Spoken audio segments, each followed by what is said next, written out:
MS ధో MS Dhoni సినిమాలో నటించినటువంటి సుశాంత్ సింగ్ చాలా ఫేమస్ అయ్యాడు. ఆ తర్వాత బాలీవుడ్లో మంచి పేరు సంపాదించుకుంటున్నటువంటి సమయంలోనే మరణించడం జరిగింది. కరోనా సమయంలో మరణించాడు. ఆత్మహత్య చేసుకొని మరణించి దేశవ్యాప్తంగా కూడా సంచలనంగా మారినటువంటి ఆ కేసు అలాగే ఉండిపోయింది.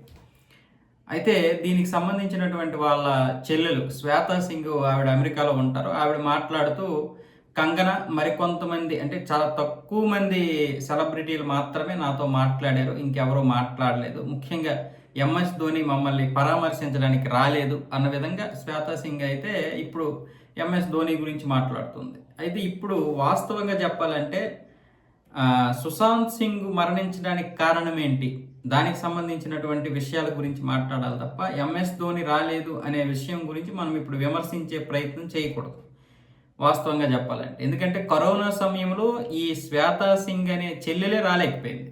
ఆ సమయంలో కరోనా కాబట్టి కొన్ని కారణాల రీత్యా రాలేకపోయింది. ఎవరు ఎటువైపు కదలలేనటువంటి పరిస్థితి కదా కరోనా వల్ల.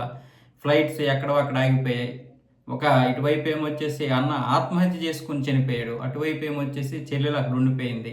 మామూలుగా అయితే ఉద్యోగ రీత్యా రాలేకపోయినటువంటి వారు చాలా మంది ఉన్నారు. కానీ ఈవిడ మాత్రం విమాన సర్వీస్ లేక రాలేకపోయింది. అది నిజంగానే ఎవరికైనా బాధాకరమే.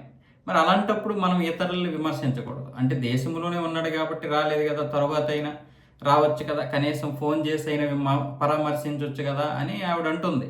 ఆవిడ బాధలో అర్థం ఉంటే ఉండొచ్చేమో కానీ ఇప్పుడు ధోనిని ముందుకు తీసుకొచ్చి మాట్లాడాల్సిన అవసరం అయితే లేదు. ఆవిడ బాధతో అని ఉంటారు ఆవిడ.